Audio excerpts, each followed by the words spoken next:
کی ہے، اور یہ جو سورہ طلاق کی آخری آیات ہے نا، اس حوالے سے ایک حدیث ہے جس کی وجہ سے یہ ساری کنفیوژن پیدا ہوئی ہے، اور اس ٹاپک کو لوگ ہاتھ نہیں ڈالتے ہیں، اور جب وہ ڈالتے بھی ہیں نا تو وہ پھر ان کو کچھ سمجھ نہیں لگتی کہ اب ہم جواب کیا دیں پبلک کو، اس کی وجہ سے مصیبت کھڑی ہو جاتی ہے۔ اس پہ مودودی صاحب نے بھی بحث کی ہے، باقی لوگوں نے بھی، اور پر میں آپ کو یہ بتاتا ہوں کہ یہ جو سورہ طلاق کی آخری آیات ہیں، یہ سیکنڈ لاسٹ صورت ہے نا، سورہ طلاق الطلاق پارہ نمبر 28 میں، اعوذ باللہ من الشیطان الرجیم، اللہ الذی خلق سبع سماوات ومن الارض مثلہن، اللہ ہے جس نے پیدا کیا ہے 7 آسمانوں کو، ومن الارض مثلہن، اور اسی طریقے سے اس کی مثل زمین بھی، اسی سے یعنی وہ لیا گیا ہے۔ بعض لوگ کہتے ہیں یہ ترجمہ ہے کہ جس طرح اللہ نے آسمانوں کو پیدا کیا اسی طرح اللہ نے زمین کو پیدا کیا، بعض کہتے ہیں نہیں،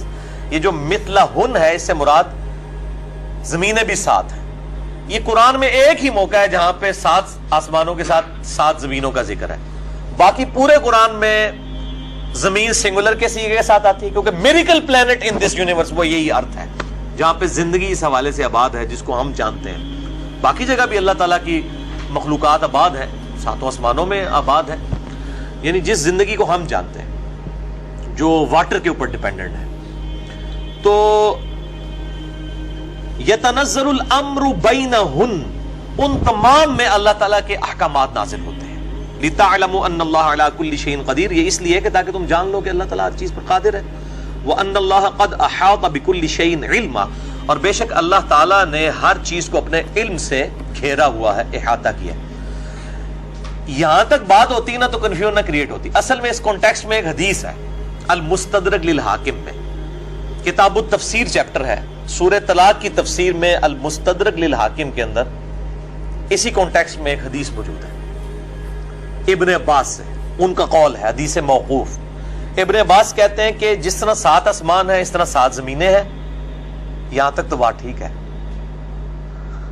اس کے آگے الفاظ ہیں کہ ہر زمین میں محمد ہے، ہر زمین میں ابراہیم ہے، ہر زمین میں نوح ہے، ہر زمین کا اپنا موسیٰ ہے، عیسیٰ ہے۔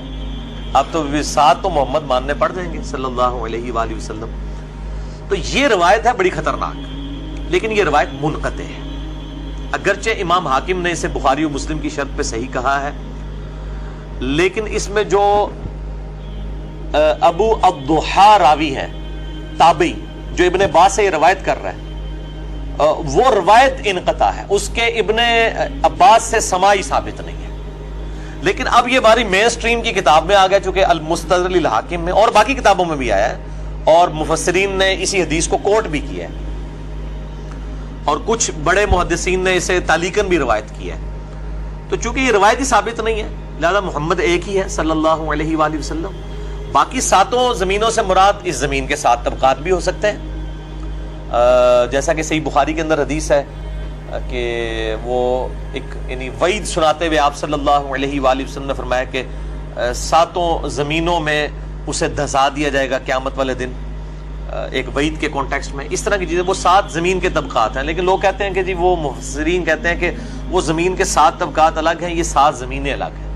اور 7 کا ایک ورڈ عموماً بھی مطلب 70 ہو گیا، 7 ہو گیا، یہ ورڈ عربی میں استعمال بھی ہوتا ہے۔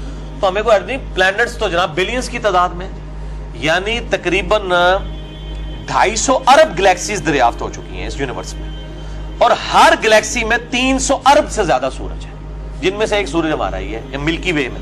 اس طرح کے 300 ارب اور سورج ہیں صرف اس ملکی وے ہماری گلیکسی میں، اور اس طرح کی 250 ارب گلیکسیز اور ہیں۔ وہ تو آپ سائنٹسٹ کہتے ہیں کہ سمندر کے جو ساحل سمندر کے کنارے پہ جو ریت کے ذرات ہیں وہ کم ہے، اور زمین جو کائنات میں پلانٹس اور سیارے اور سٹارز اس سے زیادہ دریافت ہو چکے ہیں۔ تو عین ممکن ہے کہ اس طرح کے مطلب معاملات ہوں۔ باقی جو یہ وہ اتنا خطرناک معاملہ نہیں تھا، خطرناک معاملہ یہ تھا جو اس حدیث میں الفاظ ہیں کہ ہر زمین میں ایک نوح ہے، ہر زمین کا اپنا محمد ہے، عیسیٰ ہے، موسیٰ ہے، محمد ہے صلی اللہ علیہ وآلہ وسلم۔